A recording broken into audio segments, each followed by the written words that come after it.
Hello! Panibagong araw, panibagong buhay. So, bali ngayon is mag-aayos kami ng gamit ng aking Bebe Loves. Kasi nga bukas is pasukan na niya. Konti lang din naman yung binili namin kasi nga yung mga importante lang na gagamitin na sa school. Katulad na tong mga notebook niya. Ito, yan. Yung mga notebook niya. Ito. 8 notebook lang din naman mga kailangan niya. And then, itong malaking notebook. Ito yung kailangan niya. Tapos, shoes, importante. Yan, bumili ako. Kasi nga, yung shoes na dati, sira na. Kaya, ayan, binilan ko na siya. Yan. Kami, ito daw ang gusto niya. O, diba? For the go, pagbigyan ng ating Bebe Loves. So, bali, ito. 8 notebooks ito. So, bali, yung iba magkakamukha, yung iba hindi. Kumbaga, ayan, medyo mahal nga to ng konti kumpara sa mga notebook na nabibili natin. Ewan ko ba, yan na. Kasi, syempre, gusto niya. Kaya, for the go.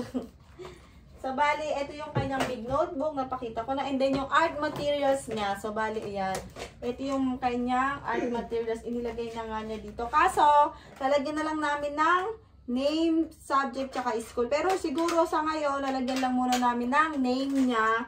Kasi yung school, alam naman din natin kung saan siya nag-aaral. Dito lang yan sa may San Ricardo Elementary School. So, bali, ayan. Tapos, ito, luma niya to, itong kanyang pencil case. Kung grade 4 na siya, ngayon, ballpen na ating kailangan para sa kanya.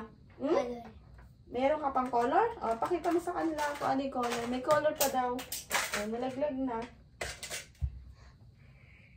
So, ito yung kanyang color. Ayan, yung sinasabi niyang color. Ito. Ayan. Ito yung gagamitin na sa kanilang art material. So, bali nilagay na lang niya sa may pencil case. Dapat nakalagay dito sa kanyang envelope. Kaso, mamaya, ngayon na ayos. So, bali, ayan. And then, papakita lang ng aking Bebe Loves yung mga gamit na ngayon. Ayan. Lagay mo na to sa bag mo. At ito nga palang bag. So, bali, ito nga pala yung sinasabi ko sa inyo na bag na hindi ko na siya binilan ngayon. Kasi, tingnan nyo naman, diba? Super ganda pa and then buo pa. O, diba? Nakatipid din. O, di ba? Ang cute pa ng bag niya. So, bali, eto. Check natin yung loob. Ayan. Pakita natin. Ayan. Ayan yung loob niya. O, di ba? Meron siya dito packet. Ayan. Tapos, dito din. Ayan. Lagay niya ng mga notebook dito. Ganyan. Papel. Ganun. Tapos, yan. After naman yan, dito tayo sa maliit na packet. Buksan natin. Super ganda pa na ito. Kaya sabi ko sa anak ko, ito na lang din ang gamitin niya. O, di ba? Ayan. Meron siya ditong packet. And then, dito sa magkabilaan. Pwede nalagyan ng inumin. Ganun. Ayan. Tapos, ganito. Ayan. O, diba? Super cute niya. Ang ganda pa. Unicorn. Favorite niya kasi to. O, diba? May partner. Ay, oo nga. Partner nga sila nito. Paborito niya kasi to. Kaya, ayan. Ito yung binili namin last nung nakaraan. O, diba? Unicorn din. Ang cute. Tapos, bumili nga rin pala siyang suklay kasi case of emergency. Hindi na siya manghiram ng suklay sa kanyang kaklase or sino man. O, diba? Dalaga na kasi itong aking Bebe Loves. O, ilagay mo na daw dito sa bag mo. I-arrange mo na nga daw. Kasama sila. I-arrange mo daw. O, i-arrange mo kasama sila. Ayan. Ilagay na niya dito isa-isa. And then, saan mo lalagay yan? Dito na lang kaya mo ilagay. Hindi kasha. Ha? Hindi kasha. Ay, hindi kasya. Tsaka mo lagyan yung yung kanyang bag, yung notebook. Lagyan mo na ng pangalan ng yan, no, di ba? Lalagyan mo na. Oh, naman di. Kasi days of the weeks. Monday, Tuesday, Wednesday, Thursday, Friday, Saturday. Sige. Hindi mo na lalagyan muna. Hindi. So, bali, ayun, medyo nakaayos na yung kanyang bag. Nilagay na lang niya dito yung 8 notebooks niya. Bukas na lalagyan ng pangalan pagka nandun na siya sa may school. So, bali, ito yung kanyang shoes. Ayan, binili namin to sa may SM ng mga nakakaraang araw. Last week pa yata, no? Kailan natin to binili na? Ito tayong SM? August 15. 15. August 15 daw namin to binili. So, bali, ito yung kanyang shoes. O, diba? Yan. Ang laki na nga rin na size niya. Sobrang bilis nga lumaki ngayon ng mga babies. Kaya ito, medyo nilakihan ko na nga rin kasi lang ako ng maliit sa kanya kasi yung lagay niya ng medyas, o, diba? Para hindi masikip dito at hindi siya masaktan dito sa may gilid dito. Yung bukong-bukong, ganun. Ayan, dyan ko. Kaya ito yung binili ko, diba? At tapos, yung medyas niya, hindi na rin ako bumili kasi meron pa siyang extra. Ano? Ilalagay ko sa edit ko. pag nag-ID ka. And mga kalahatian pa ng taon pag ano ng ID mo. Buti pa sa kabanatuan na yun ako ID. Oo nga, dito na iba na yun. O, diba? Ito na yung kanyang bag. O, diba? Naka-arrange na.